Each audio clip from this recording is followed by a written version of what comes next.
I think we're in friendly territory. Thank you very much. And let me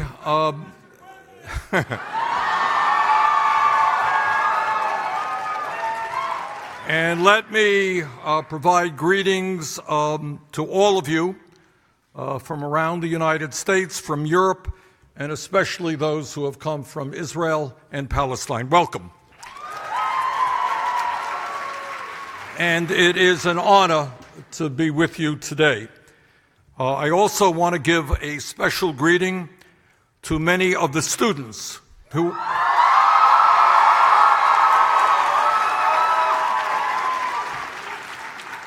and as I travel around the country, I have to say that when we talk about the future of the United States, I am very confident, given the young people that I have seen. Their energy and their idealism is going to make this country become what it must become. Thank you, young people.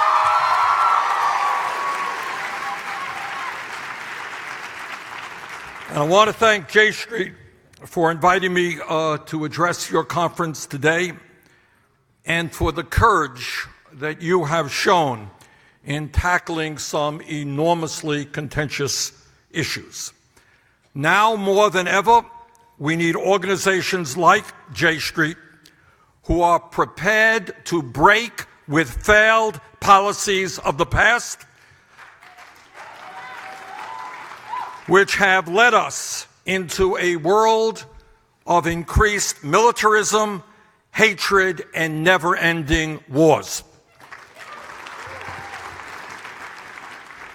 Too often, our foreign policy debate here in Washington is dominated by those whose answer is to drop more bombs, as we saw in Syria a few days ago, rather than engage in the hard work of diplomacy and negotiation.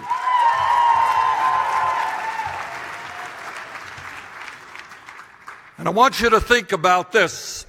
But after 17 years of war in Afghanistan, after 15 years of war in Iraq, after years of growing hostility and armed conflict between Israel and the Palestinians, after growing tensions between Sunni and Shia forces throughout the entire region, after the expenditure of trillions of dollars and massive loss of life and displacement, it is clear that we need a new direction in attempting to bring peace, stability, and justice to the Middle East.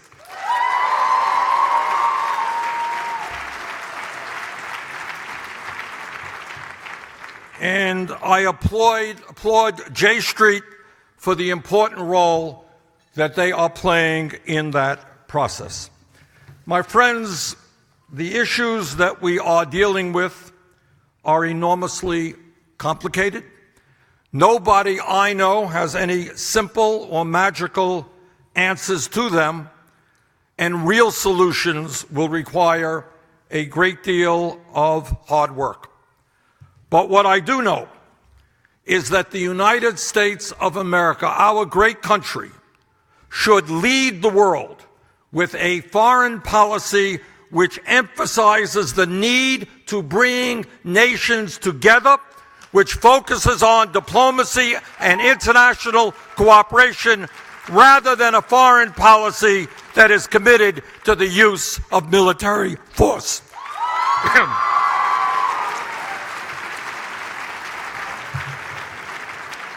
And let me also say this.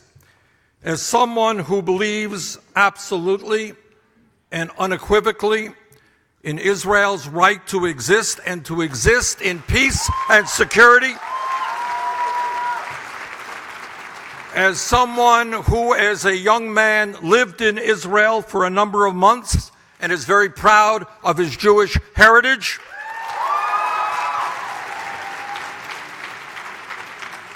as someone who is deeply concerned about the global rise of anti-Semitism and all forms of racism, we must say loudly and clearly that to oppose the reactionary policies of Prime Minister Netanyahu does not make us anti-Israel.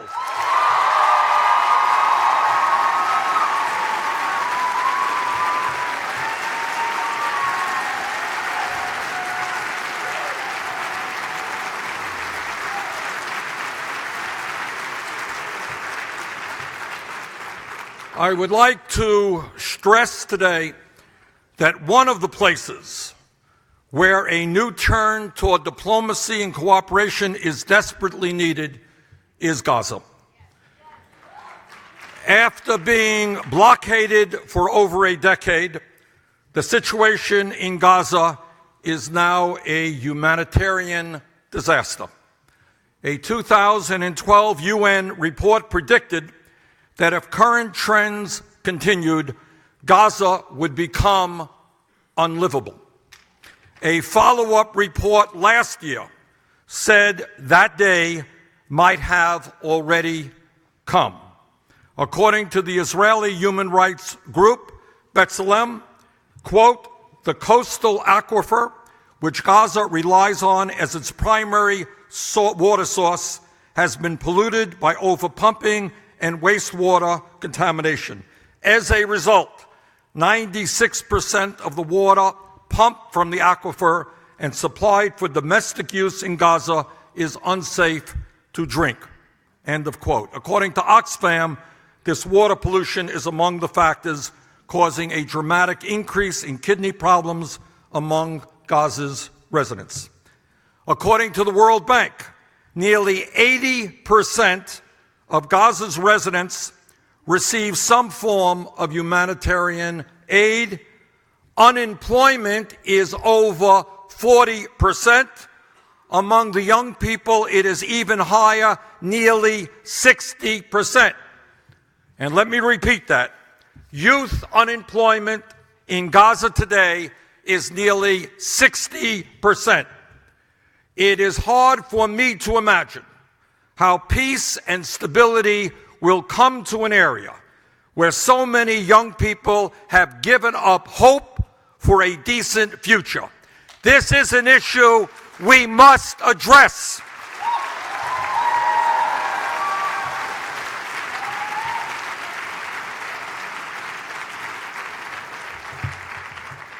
Earlier this year, Israeli security officials warned that the humanitarian crisis in Gaza increases the chance of incidents at the border fence turning deadly. Israeli security officials also believe conditions in Gaza could worsen to the point of a total collapse of order in that territory, leading to all-out confrontation between and among various factions within Gaza and with Israel.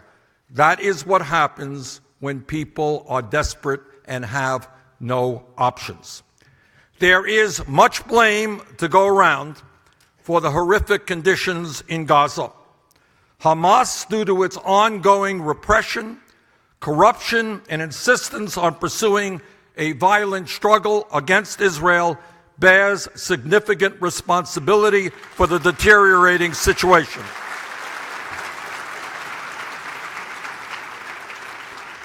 Israel is to blame as well.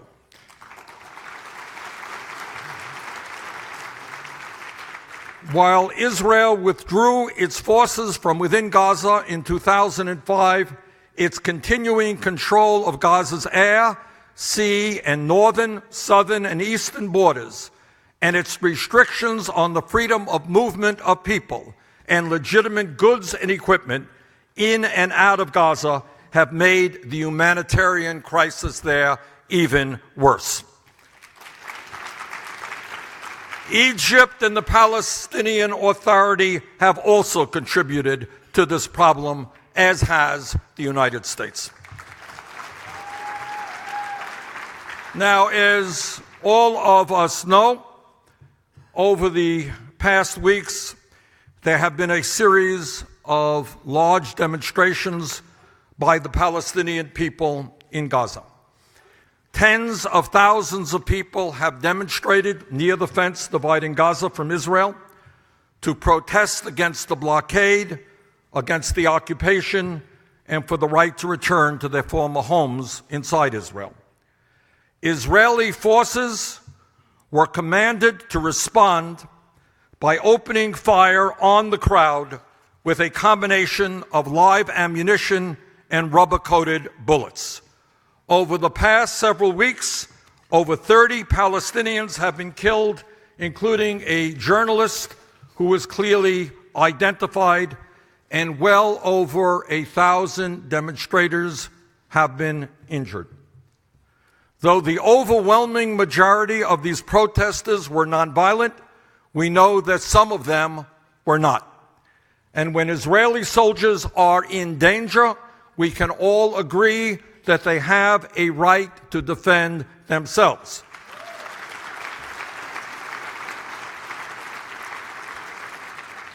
But I don't think that any objective person can disagree that Israel has massively overreacted to these demonstrations.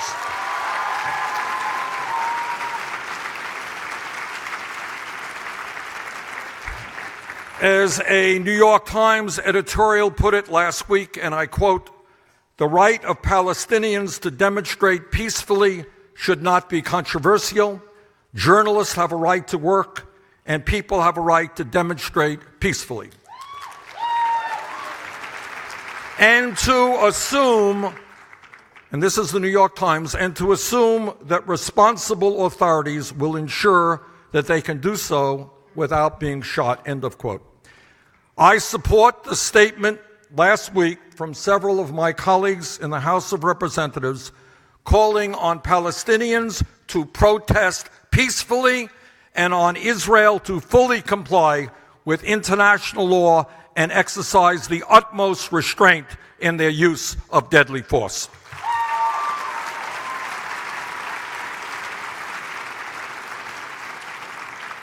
I understand that the Netanyahu government is trying to make this all about Hamas in order to delegitimize any opposition to the blockade and the occupation. The presence of Hamas members among a crowd of tens of thousands does not justify the level of violence we saw, and frankly, it is amazing to me that anyone would find that point of view controversial. I have condemned Hamas's use of terrorist violence and will continue to do so. But that violence cannot excuse shooting of unarmed protesters, and it cannot excuse trapping almost 2 million people inside of Gaza.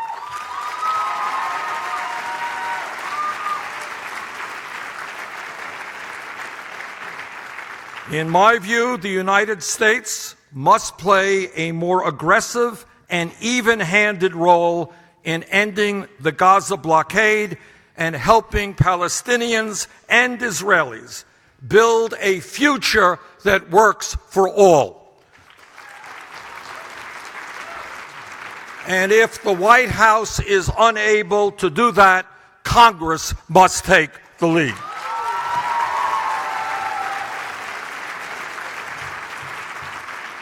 And let me make a point now that is much too rarely made, because what we're talking about is something that is extremely complicated, and the blame goes all over this world. But what we should also be focusing on is that while we rightfully criticize the Netanyahu government for its obstructionism and for its unwillingness to seriously negotiate with Palestinians, we must also demand that the incredibly wealthy regional states and kingdoms in the area play a new and much more positive role in helping to rebuild Gaza and bring stability to the region.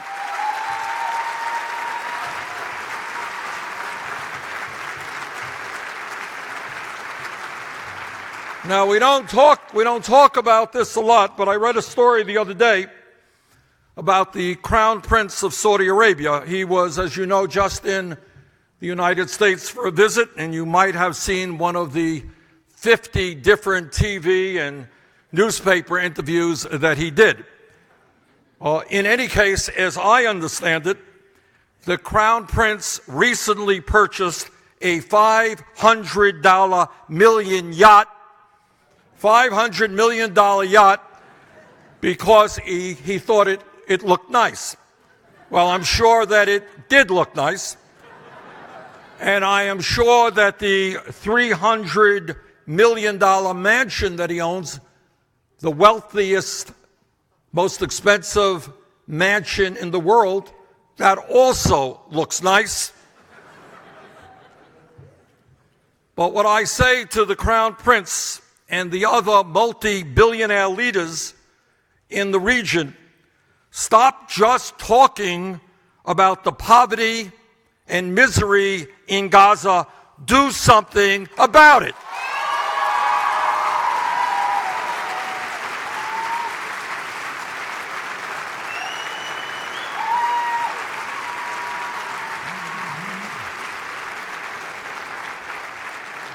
Now, I read the other day that the Saudi king pledged $50 million to UNRWA, which is the UN agency that works with Palestinian refugees. And $50 million is not a small sum of money. But let us not forget that that is 10% of what the Crown Prince paid for his yacht.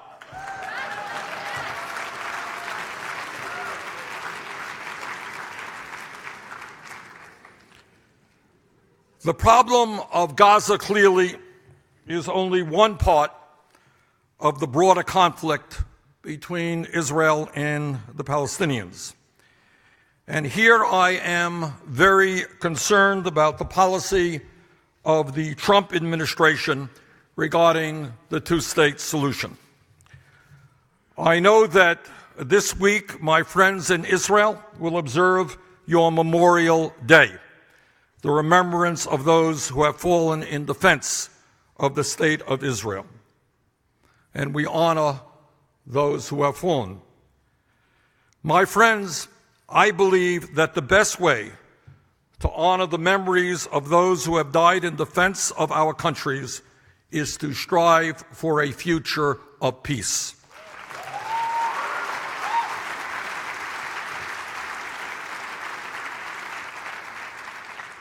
When I look at the Middle East, I see our ally Israel making enormous technological advances with the capacity to serve as an engine of innovation and prosperity for the entire region. That is what the future must be. Yet, they are unable to achieve this today because of the unresolved conflict with the Palestinians.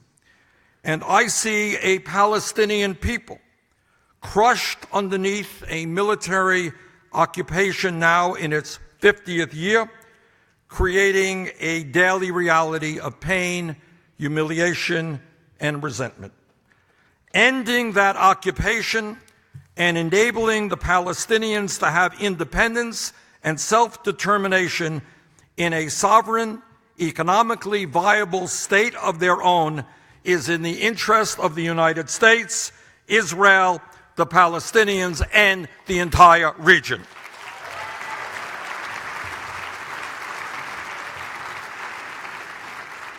Unfortunately, Prime Minister Netanyahu and his allies seem to be preparing for a very different future, a future in which Israel controls the entire territory between the Mediterranean and the Jordan River in perpetuity, and the Palestinians are at best provided limited autonomy within a disconnected series of cantons. The settlements continue to grow, slowly diminishing the chances for any peaceful resolution. But building more settlements will not bring peace. Demolishing Palestinians' homes and villages will not bring peace.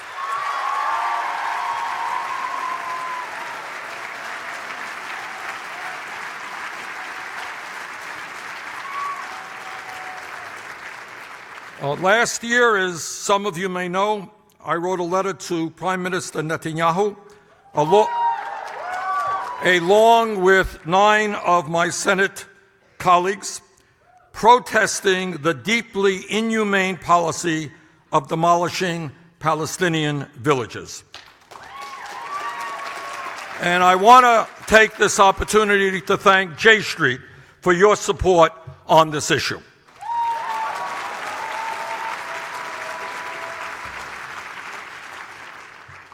Frankly, I wish Donald Trump was as committed as you are to the cause of peace and stability in the Middle East.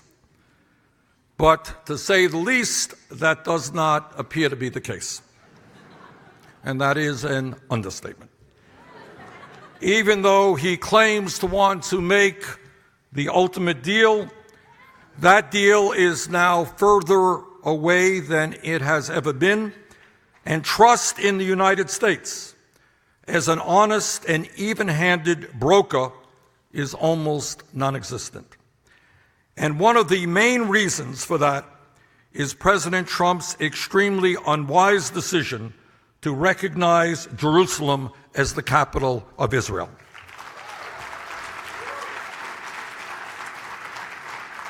Everybody knew that at some point the United States was going to make this recognition. But the idea was that we would do it at the end of a process in a way that recognized the importance of Jerusalem to all people, to Jews, to Christians, Muslims, and the Palestinian people.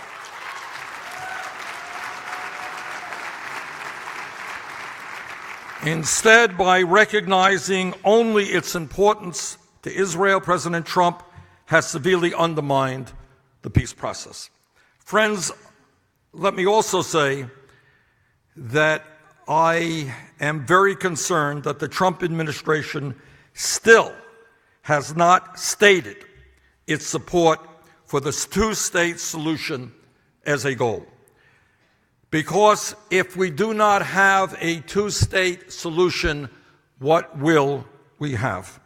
If Palestinians in the occupied territories are to be denied self-determination in a state of their own, will they receive full citizenship and equal rights in a single state?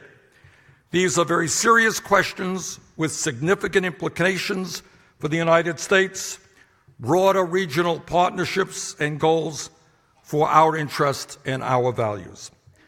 We should not ever downplay the political challenges of reaching a solution. They are very, very difficult.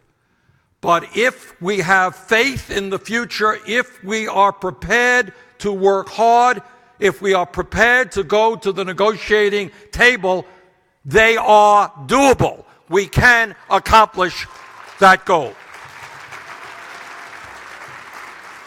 The truth is that the parameters of a solution are well known. They are based in international law. They are based in multiple United Nations Security Council resolutions, and they are supported by an overwhelming international consensus. Two states negotiated based on the 1967 lines with Jerusalem as the capital of both states.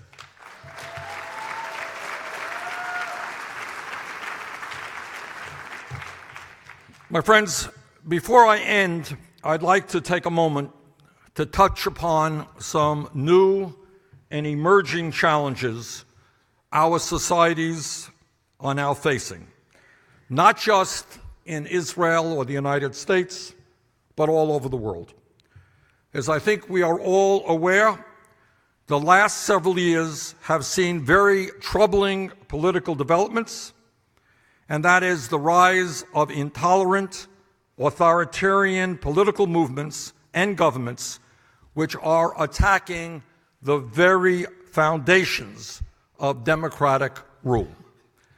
These movements have drawn strength from the fact that in a time of increased globalization, climate change, exploding technology, growth in oligarchy, kleptocracy, and corruption, massive levels of income and wealth inequality, and millions of immigrants fleeing war-torn regions, more and more people all over the world have come to see their governments as ineffective and not delivering for them or their children. And in the midst of all of that, we have leaders like President Trump and many others who are willing to exploit these frustrations for their own political and economic ends.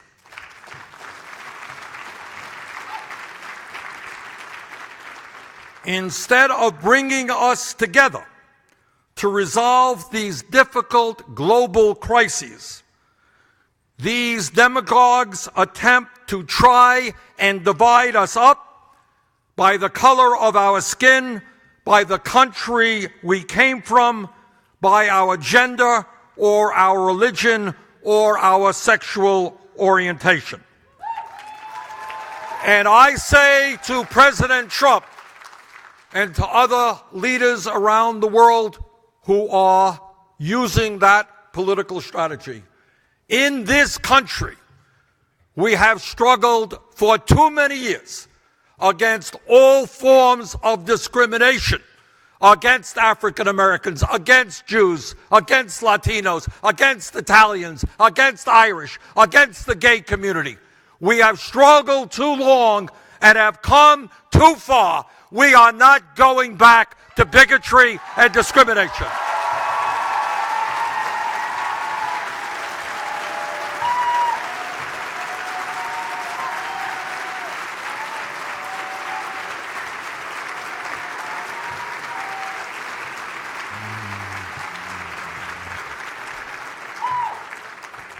As history has reminded us time and time again, the antidote to hatred, division, and resentment is to bring people together around a shared vision of equality and prosperity, of creating governments that work for all people, not just the few.